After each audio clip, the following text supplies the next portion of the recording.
तेव्हा मुंबईचा मोहम्मद अली रोड जिथे लाखोंच्या संख्येनं गर्दी असते, खरं तर तिथे अग्निशमन प्रतिबंधक उपाय नाही आहेत। आम्ही पुण्यात गेलो, पुण्यातल्या फटाक्यांच्या दुकानांचा आढावा घेतला आणि तिथली सुरक्षा व्यवस्था कशी आहे सांगते आमची प्रतिनिधी भक्ती बिसुरे। औरंगाबादमध्ये फटाक्यांचे जवळजवळ 200 स्टॉल जळून खाक झाल्यानंतर वेगवेगळ्या शहरांमध्ये उभे केलेले जे फटाक्यांचे स्टॉल आहेत त्यांची सुरक्षितता कितपत जोपासली जाते याबद्दल प्रश्नचिन्ह उभी होत आहेत।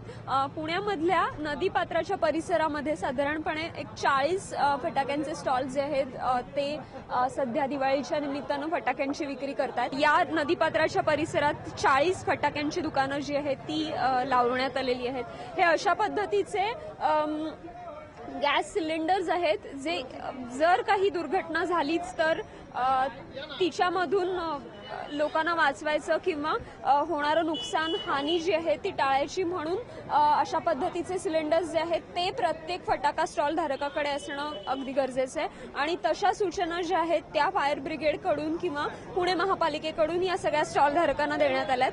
पण आपण बघतोय साधारणपणे एक अर्धा किलोमीटरचा हा परिसर आहे आणि या अर्ध्या किलोमीटरच्या परिसरामध्ये जवळजवळ 40 फटाक्यांचे स्टॉल जे आहेत ते लावण्यात आलेले आहेत।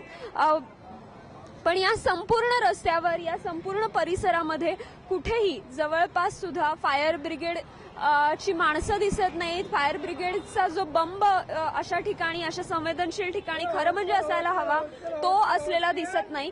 एकूणच या सगळ्या परिसरामध्ये समजा कुठली दुर्दैवाने दुर्घटना घडलीच तर त्याची जबाबदारी नेमकी कोणाची आणि अशा दुर्घटना घडू नयेत यासाठी खरं तर पालिकेनी असेल फायर ब्रिगेडनी असेल सतर्क राहायला हवं। पण यंदाच्या वर्षी मात्र ही सतर्कता इथे कुठेही दिसत नाही। कॅमेरामन राजेश बिडकर सह भक्ती बिसुरे, एबीपी माझा।